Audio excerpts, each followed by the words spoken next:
આપના જીવનનો સૌથી કોઈ યાદગાર પ્રસંગ? ઘણા. તથાગત મારા દીકરાનું નામ છે. મારે એક જ દીકરો છે, હવે 21 વર્ષનો છે, ભણે છે મુંબઈમાં.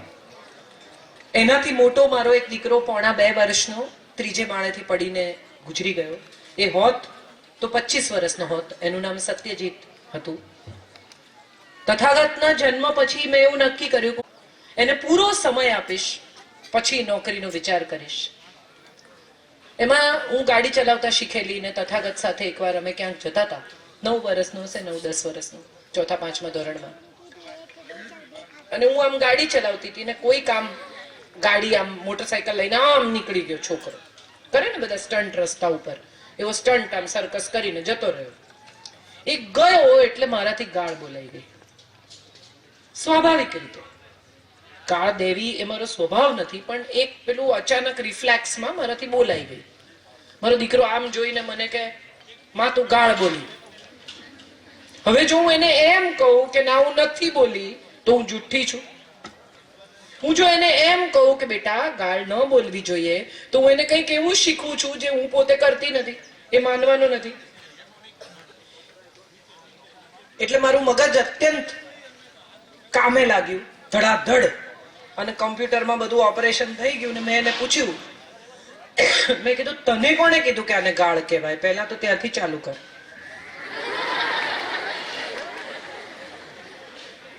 હવે મને કહે કે આને ગાળ કહેવાય, તારે કેવી રીતે ખબર પડી? એનો અર્થ એમ કે તું બોલસ.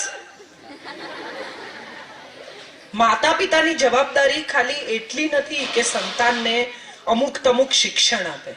એમની જવાબદારી એ પણ છે કે જાગૃત રહે. જાગતા રહો. તમારું બાળક શું કરે છે એની તમને ખબર હોવી જોઈએ. એને તમે મોબાઈલ આપો છો મોડર્ન થઈને, પણ એનો મોબાઈલ ખોલતા તમને આવડે છે? અને ન આવડતો હોય તો શીખી જાઓ. કેટલી બધી મમ્મીઓને ઓળખે આપણને ન આવડે. ન કેમ આવડે? તમે જો રોટલી ગોળ કરી શકો, જો તમે હાથ ઉપર રોટલા ટીપી શકો, તો આ તો એનાથી ઘણું સહેલું કામ છે. તરત આવડી જવું જોઈએ. ન કેમ આવડે? કોણ શીખવે? એને જ કહેવાનું શીખવ. ન કેમ શીખવે? તમે જેમ એને રસોઈ શીખવો છો એમ એની પાસેથી ટેકનોલોજી શીખો. આ પરસ્પર થવું જોઈએ, તો જ સમાજ આગળ જશે. મમ્મીઓ રોટલા ઘડતી રહી જશે અને દીકરીઓ ટેકનોલોજી શીખી જશે તો સમાજ આગળ નહીં જાય. આવું મને લાગે છે. મને કંઈ પણ પૂછી શકો છો ને, પૂછશો તો તમને પણ મજા આવશે. હા બેટા, મોટેથી પૂછજો. હવે એવું કોઈ ક્ષેત્ર નથી. બહુ નવાઈ લાગશે પણ હવે પાયલટ પણ છે છોકરીઓ, ઓર્થોપેડિકમાં પણ છોકરીઓ જાય છે. કોઈ ક્ષેત્ર એવું નથી કે જ્યાં ભાઈઓ છે અને બહેનો નથી. બહેનો રિક્ષા ચલાવે છે, બહેનો ટેક્સી ચલાવે છે, બહેનો ટ્રક ચલાવે છે. કોઈ એવું ક્ષેત્ર નથી જ્યાં બહેનો નથી પહોંચી. છે જ નહીં આવું કોઈ ક્ષેત્ર. તમે વિમાનમાંથી ઉતરતા હો અને તમે જુઓ તો તમને પાયલટ છોકરી ઊભી હોય વ્હાઈટ ડ્રેસ પહેરીને, તો મને એમ થાય હું ભેટી પડું આ છોકરી. કેમ નહીં? દરેકે દરેક ક્ષેત્ર બધા માટે ખુલ્લું જ છે. તમારી પાસે મહેનત કરવાની તાકાત છે, તમારી પાસે નિષ્ઠા છે, તો તમે ક્યાંય પણ પહોંચી શકો છો. અને બીજી બહુ મહત્વની વાત જે મારે બહેનોને કહેવી છે કે ક્યારેય પણ મોડું નથી થતું. હું 10 વર્ષ ઘરમાં રહી અને પછી મેં ફરી કામ કરવાનું શરૂ કર્યું ત્યારે બધા લોકોને એવો ભય હતો કે 10 વર્ષમાં પાછળ પડી ગઈ છે, સમાજ, દુનિયા, નોકરી, વિકાસ થઈ ગયો છે અને આ બધું અપડેટેડ નહીં હોય. હું મારાથી બધાથી મોડી નીકળી અને બધાથી આગળ પહોંચી. 10 વર્ષ ઘેર રહી. ગૃહિણી હોવું એ મજાની વાત છે. ગૃહિણી હોવું એ જરાય નીચા પડવા જેવી વાત જ નથી. જો તમે ગૃહિણી થઈને તમારા સંતાનોને ઉછેરી શકો છો તો એમ માનજો કે તમે 2 ઉત્તમ નાગરિક આપ્યા છે દેશને. આનાથી વધારે શું આપી શકે કોઈ માણસ? એટલે એનું પણ ગૌરવ જ કરજો. કમાવું, દરેક ક્ષેત્રમાં પહોંચવું એવું જરૂરી નથી. એક સારી માં, એનાથી વધારે જગતમાં કોઈ મોટું કોન્ટ્રીબ્યુશન જ નથી.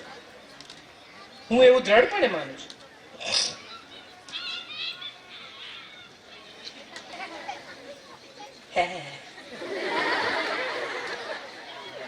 જી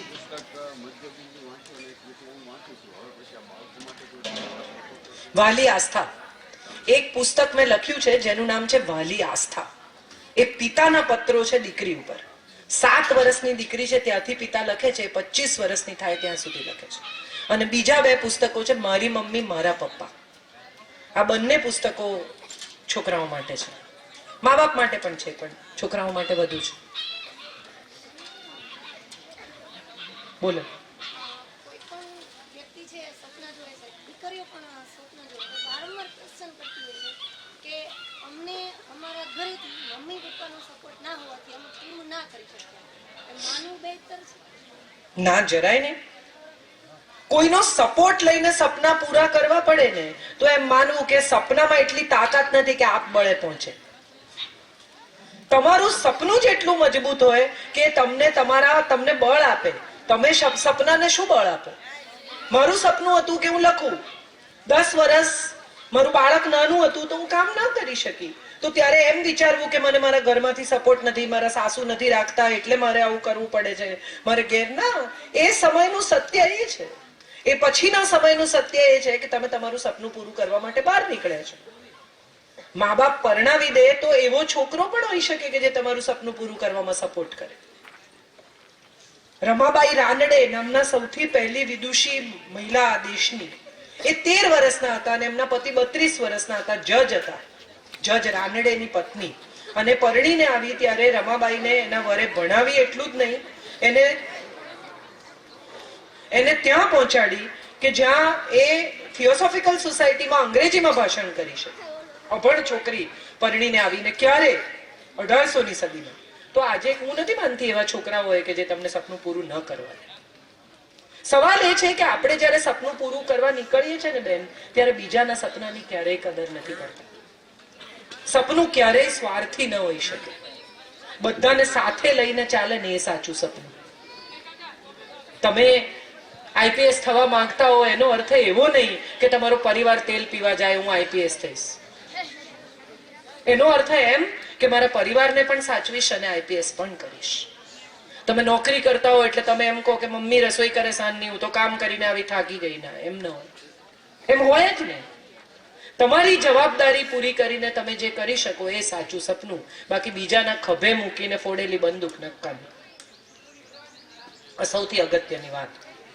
સ્વાર્થથી જોનારા સપના નથી હોતા. નથી છોકરાઓને કાંઈ પૂછવું નથી, ભૂખ લાગી ગઈ છે, પૂરું કરો ભાઈ તો ઊભા થઈએ. હા કે ના? અડધા હા કે છે ને અડધા ના કે છે. જી સર. સંજય સરનું આપ દ્વારા લખેલું સૌથી ફેવરેટ પુસ્તક કયું? તેમણે તમને એ સંજય મને નથી વાંચતો. સંજય મારા પુસ્તક નથી વાંચ્યા. એવું માનું છું. એવું હું માનું છું.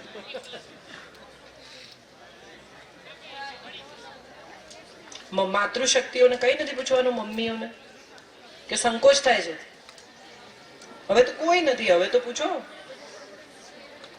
તમે વાત નહીં કરો તો હું શું વાત કરીશ તમારી સાથે? દિલ ખોલીને પૂછો તો આપણે વાત થાય. તમારા પ્રશ્નથી કેટલા બધા લોકોને પોતાના જવાબ મળશે. તમે જ સંકોચ કરશો તો તમારી દીકરીઓને કેવી રીતે બહાર લાવશો? બોલો. અરે વાહ, 1 મિનિટ બેટા, 1 જ મિનિટ.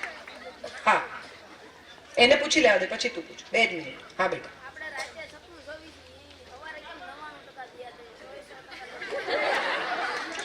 એટલા માટે કે આપણે ઊંઘમાં હોઈએ છીએ. સવારે જાગીએ ત્યારે આપણી માનસિક યાદ રાખવાની શક્તિ ઊંઘમાં પ્રમાણમાં ઓછી હોય. તમે ઘસઘસાટ સૂઈ ગયા હો અને કોઈ ઘરમાં આવે રૂમમાં ને જતું રહે તો તમને ખબર નથી પડતી, કારણ કે તમારી ચેતના શાંત થઈ જાય એટલા માટે જ ઊંઘ છે. તમારું મગજ 24 કલાક કામ કરે. આ પોલીસમાં જયારે 3rd ડિગ્રી ટોર્ચર કરે ને ગુનેગારોને, ત્યારે ઊંઘવા ન દે. 24 કલાક 48 કલાક સુવા ન દે, માણસ તૂટી જાય. અહીંયા એક ગ્રંથિ છે, એમાંથી મેલેટોનિન નામનું દ્રવ્ય ઝરે છે. એ મેલેટોનિન ઝરે એટલે તમને ઊંઘ આવે. એ મેલેટોનિન અંધારામાં વધારે ઝરે એટલે અંધારું કરીને સુવાનું એમ કહેવાય. તો એનો અર્થ એમ થયો કે તમારી ઊંઘ છે ને એ તમારી સ્મૃતિને બધું યાદ રાખવું પડે, બધું જોવું પડે, બધું જાણવું પડે. તમારી તમામ શક્તિઓ શાંત થાય. તમે 24 કલાક ગાડી ચલાવો તો ગરમ થઈ જાય, કેમ વચ્ચે બંધ કરવી પડે છે? એવી રીતે મગજની ગાડી પણ થોડી વાર બંધ થાય. એટલે સપનું તમને જેટલું યાદ રહે એટલું યાદ રહે, અને દરેકની પોતાની સુષુપ્ત અવસ્થામાં જાગૃત અવસ્થા ઉપર આધારિત છે. તમે ઊંઘતા હો ત્યારે પણ થોડું જાગતા હો. એટલે તમે ઊંઘતા હો ત્યારે તમે કેટલું જાગતા હો છો એના ઉપર તમારી સ્મૃતિનો આધાર છે. જી બેટા. આપણે તમે કહો કે સાસુ અને ઓલી પત્ની વહુ વચ્ચે બે ઝઘડો થતો હોય તો એનું સમાધાન કેવી રીતના હોય? એનું સમાધાન ન થાય.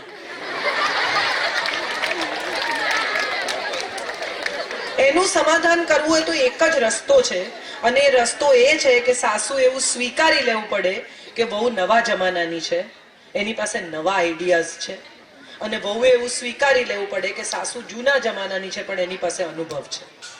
નવા આઈડિયા અને અનુભવ ભેગા થાય ને તો ઓલવેઝ બેસ્ટ રસ્તો નીકળે.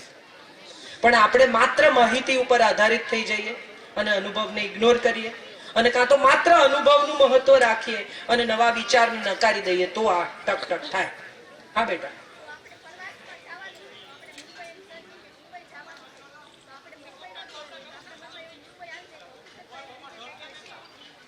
શું બેટા સમજીને? કે આપણે દુબઈ જવાનું છે પ્રવાસમાં, પણ ખરેખર આપણે જોયું નથી, પણ છતાં એક કલ્પનામાં એક આપણે આવવા લાગે છે કે આવું હશે આવું હશે. એ શું? દરેક વસ્તુની કલ્પના તો હોય ને. કૃષ્ણ આપણે કોઈએ જોયા નથી. તમે અહીંયાથી 10 જણાને ઊભા કરીને એમ કહો કે કૃષ્ણનું ચિત્ર દોરો તો 10 ના કૃષ્ણ જુદા છે. કોઈ 2 જણના કૃષ્ણ સરખા હોય છે? આટલા બધા પેઇન્ટિંગ થાય છે, કોઈના 2 ના ગણપતિ તમને સરખા મળ્યા કે આને જે વિચાર આવ્યો એ જ આને આવ્યો? કલ્પના તો આપણું સૌથી મોટી મૂડી છે. તમારે દુબઈ જવાનું છે અને તમે દુબઈની કલ્પના કરો તો તમારા મનમાં એક દુબઈ પિક્ચરનો ટ્રેલર તમે જુઓ પિક્ચરનું તો તમારા મનમાં પિક્ચરની એક કલ્પના આવે કે આવું હશે. ઠગ્સ ઓફ હિન્દુસ્તાનનું ટ્રેલર તમે જુઓ તો તમને એમ થાય જબરજસ્ત પિક્ચર હશે. તમે પહોંચો ત્યારે સમજાય કે કાંઈ છે નહીં. તો આવું આ કલ્પના અને સત્ય એની વચ્ચેની જે જગ્યા છે એ જ બુદ્ધિ છે. જી મેમ. આપણે પોતે સરળ હોય, આપણો સ્વભાવ સારો હોય, બધું હોય, જ્યારે આપણું બાળક જ્યારે મોટું થાય ત્યારે એ તે આપણે કહીએ કે બેટા તારે ચપ્પલ વ્યવસ્થિત હોવાના, ત્યારે એ જ આપણે ઝોટા મારે. આપણે તો ઘણું એને શીખવું હોય, ઘણું એને માર્ગદર્શન દીધું હોય, પણ અમુક ઉંમરે બાળક છે એ અમારી સામે જ રહે. એટલે અમારે એને નમવું પડે છે. નમવાનું નહીં બેન. અમારે એને નમી ના, તમારે નમવાનું નહીં. હું તમને જે કહું છું ને, મોટા ભાગની માં મારી સાથે અગ્રી થશે. સી ચપ્પલ ઠેકાણે મૂક, બરાબર, પણ ચપ્પલ ઠેકાણે મૂક કહેવાનો સુર અને રીત બંને આપણી બહુ સાચી નથી. આપણે આવું આપણા આત્માને પૂછીએ તો આપણને સમજાય. આ ચપ્પલ આવી રીતે મુકાય, ઠેકાણે મૂક. ના ના બેટા, તું આવે ને એટલે ચપ્પલ સીધા મૂકી દે ને, મારે મૂકવા પડે છે. આ ભાષા છે. તમે જો ઈચ્છતા હો કે તમારું સંતાન તમારું કયું માને તો પહેલા કહેતા શીખો. આપણે બધા બહુ ઝડપથી ગુસ્સે થઈ જતા લોકો છીએ, કારણ કે આપણે બધા એટલા પ્રેશરમાં છીએ આજકાલ. ઘરનું કામ, ફલાણું, આ પેલું, સાંજ પહેલા બધું લપેટીને ટીવી જોવાનો ટાઈમ. આ બધાની વચ્ચે બાળક માટે આપણામાં ધીરજ નથી. એટલા માટે મેં ત્યાંથી શરૂ કર્યું કે માં હોવા માટે સૌથી મોટી વસ્તુ શું જોઈએ તો કે ધીરજ. એ રોજ આવે ને એને રોજ શાંતિથી કહેવું પડે, બેટા ચપ્પલ ઠેકાણે મૂકી દે ને, બેટા ચપ્પલ ઠેકાણે મૂકી દે ને. તમે વિચારો કે રોજ એક ટીપું ટીપું ટીપું ટીપું કોન્સ્ટન્ટલી પડતું હોય ને તો પથ્થરમાં ખાડો પડી જાય છે, ને ધોધ પડે ને વહી જાય. એ કોઈ દિવસ ખાડો ન પાડી શકે. ખાડો કોણ પાડે? એક ધારે પડતું શાંત ટીપું, તો ખાડો પડે. ભીત ફાડીને કયું ઝાડ ઉગે? પીપળો. સૌથી નાજુક. તમે પીપળાના પાનને અડો તો તમને એમ થાય કે કઈ રીતે એને ભીત ફાડી. લોકોના ઘરમાં દીવો થતો નથી. સ્વચ્છતાથી શરૂ કરીને બીજા અનેક સવાલો છે. જ્ઞાતિ ભેદ નથી. આ ઉછેર પ્રમાણે તમારા લગ્ન કરવાનો પ્રયત્ન છે. શક્ય છે બીજી જ્ઞાતિનો છોકરો એટલા જ સરસ ઉછેર વાળો હોય તો માતૃશક્તિઓને પણ હું વિનંતી કરું કે એકવાર મળવું છોકરા. માત્ર આપણી જ્ઞાતિનો નથી માટે રિજેક્ટ કરી દેવો એ ખોટી વાત છે, અને માત્ર આપણી જ્ઞાતિનો છે માટે જ સારો છે એમ માની લેવું એ પણ ખોટી વાત છે. કોઈ પણ દિશામાં જોયા, મળ્યા, સમજ્યા, ઓળખ્યા વગર નિર્ણય કરવો એ ખોટી જ વાત છે. એક્સ જ્ઞાતિનો માણસ સારો જ હોય ને વાયનો ખરાબ જ હોય આવો કોઈ નિયમ ક્યાંય લખેલો નથી. માણસ સારો હોય ને માણસ ખરાબ હોય. આવું આપણે પણ માતૃશક્તિઓએ સમજવું રહ્યું. હાજી બેટા.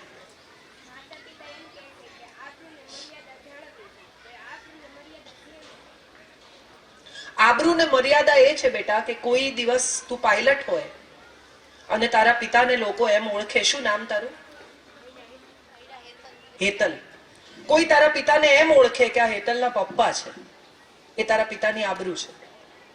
અને તું ક્યાંક શરાબ પીતી પકડાય, ક્યાંક લફરાબાજીમાં પકડાય અને લોકો એમ કહે કે આ મૈડા સાહેબની દીકરી છે, લો જુઓ, તો એ એમની આબરૂને નુકસાન છે. માતા પિતાને પ્રાઉડ આપવો, માતા પિતાને તમારા ઉપર ગર્વ થાય, ગૌરવ થાય એવું કશું કરવું એ આબરૂ જાળવવી છે. મર્યાદા શું છે?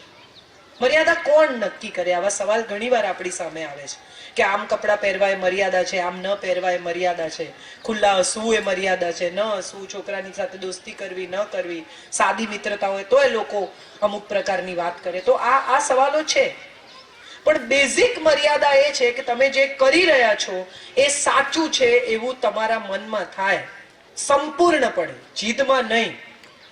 સંપૂર્ણપણે તમને એમ લાગે કે હું જે કરું છું એમાં સ્વાર્થ નથી, એમાં કંઈ ખોટું નથી, એમાં કોઈ પાપ નથી, એમાં મારે કોઈને છેતરવા પડે એમ નથી, એમાં મારે કોઈ સાથે જુઠ્ઠું બોલવું પડે એમ નથી. એ તમારું વર્તન, એ તમારી મર્યાદા. મા બાપ સાથે જુઠ્ઠું ન બોલવું પડે, પતિ સાથે જુઠ્ઠું ન બોલવું પડે, એ છોકરાએ પોતાને ઘેર જુઠ્ઠું ન બોલવું પડે. હમણાં જ એક વિડીયો ફરે છે, મને ખબર નથી તમે લોકોએ જોયો છે કે નહીં. 10મા ધોરણની એક છોકરી ને છોકરો મંદિર પાસે કિસ કરે છે અને 5-6 જણા આવે છે અને ગાળો બોલે છે, છોકરીને મારે છે, છોકરી એટલું બધું રડે છે, છોકરાને મારે છે. વિડીયો ત્યાં પતી જાય છે, પણ મારો સવાલ એવો છે કે પછી એ 5 જણાએ છોકરી સાથે શું કર્યું એની આપણને ખબર નથી. અહીં મર્યાદા આવે છે. તમને બહુ આકર્ષણ હોય વિજાતીય છોકરાનું, વ્યક્તિનું, તમને એમ પણ થાય કે એને સ્પર્શી જવું, એને વાલ કરી જવું, એને ચુંબન કરી જવું, પણ એ કઈ જગ્યાએ, કઈ ઉંમરે, ક્યારે કરાય એ નક્કી કરીને તમારા વર્તન તરફ કોઈ આંગળી ન ચીંધે એ મર્યાદા છે. આ બહુ મહત્વનું છે બેટા. ચુંબન કરવું એ ગુનો નથી. ચુંબન ક્યાં કરો છો, કોને કરો છો, કઈ ઉંમરે કરો છો, એ સવાલના જવાબ માંથી તમારી ભૂલ કે તમારી સચ્ચાઈ નક્કી થાય છે. પ્રેમમાં પડવું એ ગુનો નથી, પણ તમે કોના પ્રેમમાં પડો છો, કઈ ઉંમરે પડો છો, પ્રેમમાં પડ્યા પછી શું કરો છો, એ પ્રેમ તમારી શક્તિ છે કે નબળાઈ છે, એના જવાબોમાં મર્યાદા છે. હા બેટા. પોતાના પિયરમાં રહીને બિઝનેસ કરી શકે, લગ્ન થાય પછી સસરિયામાં જાય એટલે બિઝનેસ કરવાની મનાઈ કરી દેવામાં આવે. બધે નથી કરવામાં આવતી બેટા, દરેક જગ્યાએ એવું નથી. અને જ્યાં એવું થાય છે ત્યાં થોડી પ્રતીક્ષા કરીને સાસરિયાને સમજાવી પણ શકાય છે. તમારામાં એટલી ટેલેન્ટ હોય, હું 10 વર્ષ ઘેર રહી, એ પછી હું કામ કરું છું તો મને કઈ નુકસાન નથી થઈ ગયું. ના, હું તો કરીશ જ, મને જેમ ફાવશે એમ જીવીશ, કે તમારી ગુલામ છું, આ ભાષામાં શરૂ થાય તો એ ઝઘડો ક્યાંય નહીં પહોંચે. પણ જો તમે એમ કહો કે મને કામ કરવું છે, થોડુંક ઘરનું કામ જાળવીને હું કરું તો તમને વાંધો નથી, આઈ એમ શ્યોર દરેક માણસ સમજદાર હોય છે. એની સમજદારી સુધી પહોંચતા પહેલા આપણે એને નિરાશ કરી નાખીએ છીએ. સમજદારીથી કરેલી વાત સામેના માણસને સમજાયા વિના રહેતી નથી બેટા. હાજી.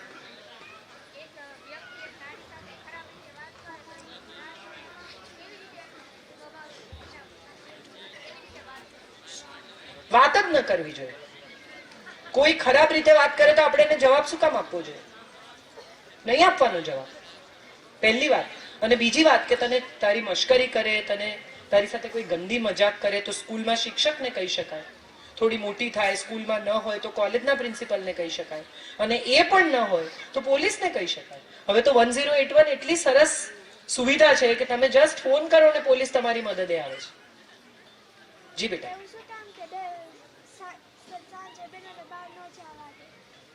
એનું કારણ એ છે દીકરા કે બહેનો તો મજબૂત છે, પણ બહાર જે દુનિયા છે એ બહુ સારી નથી. અને એવું મા બાપ પણ માને છે અને દુનિયા પણ માને છે કે આવા તત્વો સાંજે બહાર પડતા હોય. અંધારું થઈ ગયા પછી એમ કહેવાય કે રાક્ષસી વૃત્તિઓ બહાર નીકળે, શરાબ પીને લોકો નીકળે, ખરાબ લોકો બહાર નીકળે. સાંજના છેડે અંધારામાં કોણ તમારી મજાક કરી ગયું ખબર ન પડે. દિવસે તો તમે જોઈ શકો, અંધારામાં તમારો દુપટ્ટો કોઈ ખેંચીને જતું રહે કે શરીરના કોઈ ભાગ સાથે ચાળો કરે તો તમે જોઈ ન શકો કે આ કોણ હતો. દિવસે તો તમને ખબર પડે કે આ કોણ હતો. ગાડીનો નંબર ન દેખાય, એટલે અંધારું થયા પછી સામાન્ય રીતે મા બાપ પોતાના બાળકને સેફટી માટે ઘરમાં રાખવાનું, એમાં કઈ ખોટું નથી. હા બેટા,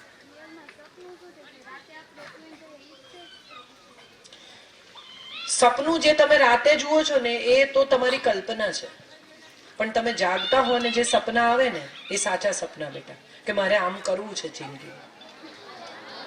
ઓહો હો, એકદમ. બોલો બોલો.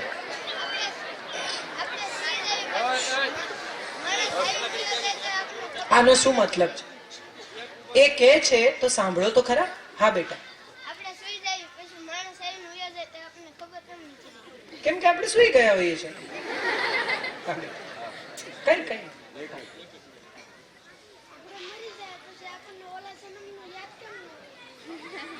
મને બહુ ખબર નથી બેટા, પણ હું એવું માનું છું કે ભગવાને આ એટલા માટે નક્કી કર્યું છે કે તમે પાછલા જન્મનું યાદ રાખો ને તો બધું ગીચડમ પીચડમ મગજમાં થઈ જાય. નવો દાખલો ગણવો હોય તો જૂનો ભૂસવો પડે ને સ્લેટમાંથી, નહીં તો તને ખબર કેવી રીતે પડે કે નવો કયો જૂનો કયો? ગૂંચવાડો થઈ જાય. એટલે આ ગૂંચવાડો ના થાય માટે તમારી સ્લેટ કોરી કરી આપે કે લો હવે નવેસરથી દાખલો ગણો. હા બેટા,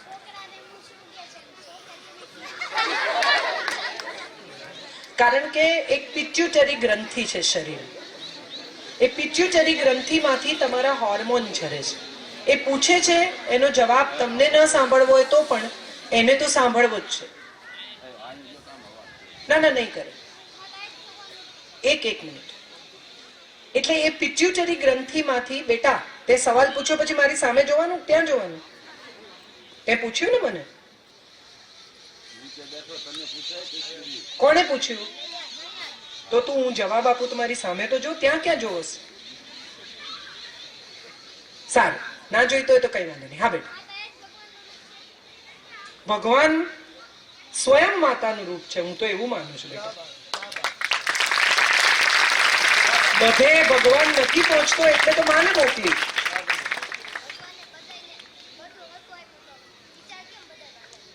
ભગવાને વિચાર નથી આપ્યા બેટા, બધું સરખું આપ્યું છે. વિચાર તમારા છે એવું ભગવાન પણ કહે છે ગીતામાં, કે તમે જે કરો છો ને એની જવાબદારી તમારી છે, મારી નથી. મેં તમને 24 કલાકનો દિવસ આપ્યો, મેં તમને 2 હાથ 2 પગ બધું આપ્યું, મેં તમને રાત આપી, મેં તમને દિવસ આપ્યો. હવે રાતનો ને દિવસનો તમે શું ઉપયોગ કરો છો એના પર એના પરિણામનો આધાર છે. તને સ્કૂલમાં તારા ક્લાસમાં ભણાવે તો શિક્ષક તો સરખું જ ભણાવે છે, કોઈને ઓછું ને કોઈને વધારે ભણાવે છે. અને તોય કોઈના માર્ક કેમ વધારે આવે ને કોઈના કેમ ઓછા આવે? એમણે તો ક્લાસમાં સરખું જ ભણાવ્યું હતું ને.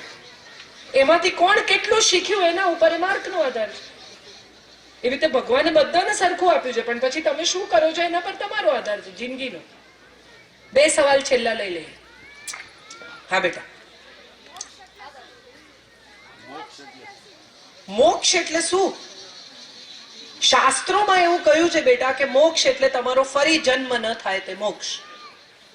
પણ હું અંગત રીતે એવું માનું છું કે તમે આ ધરતી પર હો અને તમારી ઈચ્છાઓ પૂરી થઈ જાય, તમે જીવતા હો ને શાંત થઈ જાઓ, કોઈના વિશે તિરસ્કાર ના રહે, કોઈના ઉપર તમને ઘૃણા ના રહે, કોઈના માટે તમને અભાવ ન રહે, તમે બધાને માફ કરી શકો, બધાને પ્રેમ કરી શકો, તો એનો અર્થ મોક્ષ.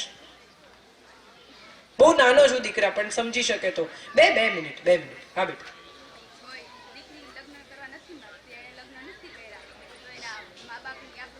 ના જરાય નહીં. એ એના મા બાપની સેવા કરવા માટે લગ્ન ન કરવા માંગતી હોય તો ન કરે. અને મા બાપ એમ માનતા હોય કે આબરૂ વહી ગઈ તો થોડો ટાઈમ એવું માનવા દેવાનું, પછી એ જ મા બાપ કહેશે કે મારે તો 100 દીકરા ભાગીને દીકરી ઘડી છે. હા બેટા, એક મિનિટ બેટા, 1 મિનિટ. હા બેટા,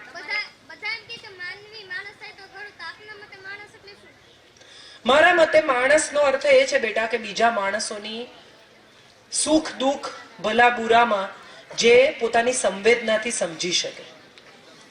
કોઈ ભૂખ્યું હોય અને તું ખાતો અને સામે કોઈક છોકરું બેઠું હોય અને તારી પાસે આખી સેન્ડવિચ હોય ને એમાંથી એક ટુકડો તું એને આપી શકે ને, થોડોક ભૂખ્યો રહીને, તો તું માણસ છો. અને તું એને જોતો રહે ને ખાધે રાખ તો તું માણસ નથી. ભલે તારે 2 હાથ હોય, 2 પગ હોય, 2 આંખ હોય, તું દેખાય જ માણસ જેવો છો નહીં. તારી પાસે બહુ કપડા હોય પણ તને એમ થાય કે કોક નાનું છોકરું બિચારું શેરીમાં આવ્યું છે ને એની પાસે કપડા નથી ને એક ટાઈટ ટી શર્ટ તને ન થતું હોય કાઢીને તું આપી દે ને તો તું માણસ છો. અને પેલું છોકરું ઠંડીમાં થતરતું હોય અને તોય તને એમ થાય કે ના ના મારું ફેવરિટ ટી શર્ટ છે, મારે નથી આપવું, તો તું માણસ નથી. બસ આટલી જ મારી વ્યાખ્યા. 1 મિનિટ સર, છોકરાઓનું પહેલા લઈ લો. સ્ત્રી અને પુરુષમાં સરખાપણું એ છે બેટા કે બંનેને બહુ અહંકાર છે પોતાના હોવાનો. આ અહંકાર છોડી શકે ને તો સ્ત્રી ને પુરુષનો ભેદ પણ પતી જાય. હું સ્ત્રી છું એ બહુ મોટી વાત છે, અને પેલો કે હું પુરુષ છું એ બહુ મોટી વાત છે. ખરેખર તો અંતે બે માણસ છે. તમે હિન્દુસ્તાની જો, પાકિસ્તાની જો, બીજા કોણ જો, પણ છેલ્લે તો તમે માણસ છો. એ વાત આપણે ભૂલી જઈએ છીએ. મુસલમાનનું ભૂરું ને હિન્દુનું લાલ લોહી હોય છે, ક્રિશ્ચિયનનું ગ્રીન. આવું કોઈ દાડો જોયું છે? બધાના લાલ લોહી છે, બધાને બે આંખો છે. એવું જોયું કૃષ્ણનું નાક ઉપર હોય ને આંખો નીચે હોય? એને તો બધાને સરખા બનાવ્યા છે. આ ભેદ તો આપણે પાડ્યા બેટા, સ્ત્રી ને પુરુષના પણ. હા બેટા, મન નથી ખબર દીકરા. તમારા મતે જીવનનું સૌથી આપણા જીવનમાં એનું સૌથી વધારે સારું સુખ કયું? ગાડી હોય, પૈસા હોય તો આપણું સુખના કૃત્રિમ સુખ કહી શકાય. કુદરતી સુખ કયું તમારા મતે? સંતોષ, સ્વાસ્થ્યનો સંતોષ, સંબંધનો સંતોષ, પૈસાનો સંતોષ. તમને સંતોષ હશે ને તો બાકીનું બધું ઓકે છે, અને નહીં હોય તો જેટલું હશે એટલું ઓછું પડવાનું જ છે. એટલે દુઃખ નક્કી જ છે. હા બેટા, દીકરીને બંધન હોવું જોઈએ કે નહીં, અને જો હોવું જોઈએ તો કેવું હોવું? બંધન તમે કોને કહો છો એના પર આધાર છે. સ્નેહને તમે બંધન કહો છો, લાગણીને તમે બંધન કહો છો, કાળજીને તમે બંધન કહો છો, તો હોવું જોઈએ, તો 100% હોવું જોઈએ. પણ જો તમે એજ્યુકેશન નહીં આપવાને બંધન કહો છો તો ન હોવું જોઈએ. ડિપેન્ડ્સ, તમે બંધનની તમારી વ્યાખ્યા શું છે એના પર આના જવાબનો આધાર છે. જી બેટા, એક પતિ પોતાની પત્નીને સહજ રીતે મારી શકે છે, તો પત્ની કેમ નથી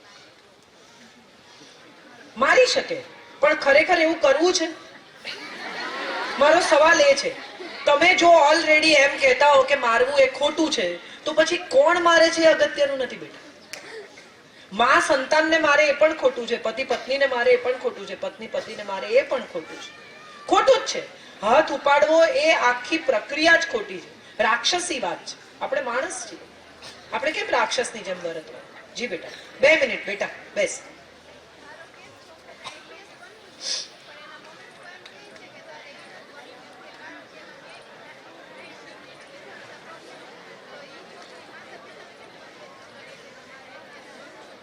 દ્રઢતાથી, મારે બીજું કઈ નથી કરવું, મારે એ જ કરવું છે.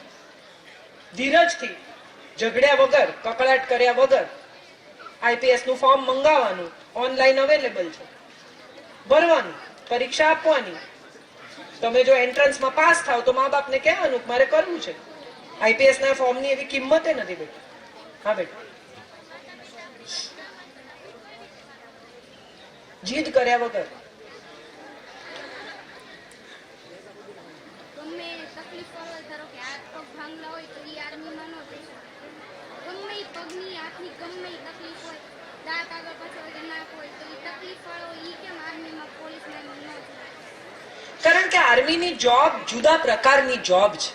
તમારી આંખો કરેક્ટ હોવી જોઈએ, તમારા હાથ પગ કરેક્ટ હોવા જોઈએ. જ્યારે દુશ્મનનો હુમલો થાય ત્યારે હાથ પગ તૂટેલા હોય, શું કરે? કઈ ન કરે. પણ એની ઈચ્છા હોય તો? ઈચ્છા તો મારી પ્રધાનમંત્રી થવાની છે, પણ થવાય નહીં ને બેટા. લાયકાત હોવી જોઈએ. બેસ જા. જી, સફળ સ્ત્રી પાછળ કોનો સપોર્ટ હોય? હે? સફળ સ્ત્રી પાછળ કોનો સપોર્ટ હોય? એના પરિવારનો. હું અહીંયા ઊભી છું કારણ કે મારા સાસુ મારું ઘર સાચવી રહ્યા છે. મારા પરિવારનો સપોર્ટ છે મને. એવો તમારો કયો પ્રસંગ છે જેના કારણે તમારી લાઈફ ચેન્જ થઈ ગઈ? એક પ્રસંગ નથી બેટા, બહુ છે ને. મારી લાઈફ તો રોજ ચેન્જ થાય છે. ઓનેસ્ટલી હું રોજ શીખું છું. બેસ્ટ પ્રસંગ તમને બહુ એનો એવો એક પ્રસંગ નથી. હા બેટા, કોઈ આપણને કાલે મારી દે તો આપણે બીજો ગાલ ધરાય પછી બીજા ગાલે મારે તો સામે મારવાનું. હા બેટા, આપણે રક્ષાબંધન હોય ત્યારે બેન કેમ ભાઈને બાંધે, ભાઈ કેમ બેસી જા. ચાલ. શિક્ષક એટલે તમારા માટીના લોંદામાંથી જે તમને માટલું, કોડિયું, પૂરવા